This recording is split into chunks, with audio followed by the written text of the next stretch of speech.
Pemirsa, nilai transaksi ekonomi digital di Indonesia terus meningkat dengan pesat. Setelah melonjak signifikan selama pandemi, riset menunjukkan setidaknya 50% konsumen Indonesia masih akan terus menggunakan layanan digital, termasuk e-commerce, transportasi digital, dan layanan pesan antar makanan.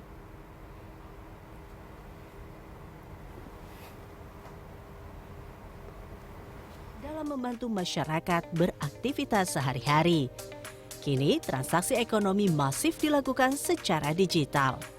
Beberapa di antaranya berbelanja melalui platform e-commerce, bertransaksi atau membayar dengan dompet digital, menggunakan kendaraan umum online, dan memanfaatkan layanan pesan antar makanan secara online.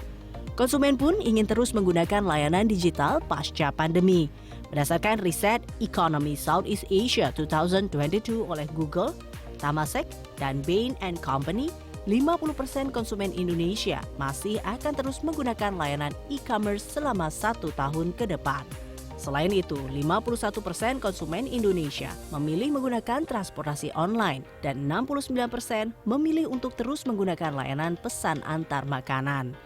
Artinya, secara tidak langsung tidak ada alasan masyarakat menurunkan niat bertransaksi secara digital di era ini. Jadi selama ke depan ya, kita akan terus mengalami peningkatan, ya, digitalisasi itu akan terus berkembang, terus akan terjadi, dan selama kita masih melakukan konsumsi, melakukan berbagai aktivitas ekonomi, ya digital juga akan semakin terus akan bertumbuh. Saat ini perusahaan teknologi digital mengganti strategi dari membakar uang untuk meraih market share yang luas menjadi strategi meraup keuntungan maksimal. Salah satu perusahaan teknologi digital yang diyakini bertahan dalam era ini adalah PT GoTo Tbk.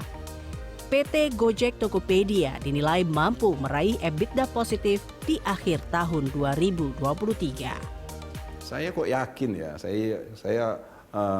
menurut saya apa yang disampaikan oleh GoTo ya dalam perencanaan mereka itu sesuatu yang realistis. Ya.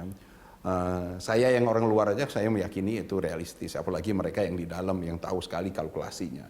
Dan itu sudah terlihat ya kalau dari beberapa bulan terakhir sama setelah 1 tahun terakhir ini tingkat pertumbuhan dari penerimaan dari gross transaction volumenya si GoTo itu terus naik, pertumbuhannya masih sangat tinggi. Ya. Semua upaya efisiensi itu ditambah dengan tetap bertahannya market share, pertumbuhan dari penerimaan itu akan menyebabkan pada satu waktu, pada satu saatnya GoTo pasti akan mengalami kondisi EBITDA positif tadi. Tahun 2023 menjadi tahun tantangan besar bagi perekonomian dunia. Dengan pertumbuhan positif dari pasar ekonomi digital saat ini, diharapkan mampu menjadi penopang perkembangan ekonomi nasional menghadapi ancaman resesi ekonomi global. Agnes Purba, Tommy Pribadi, Jakarta.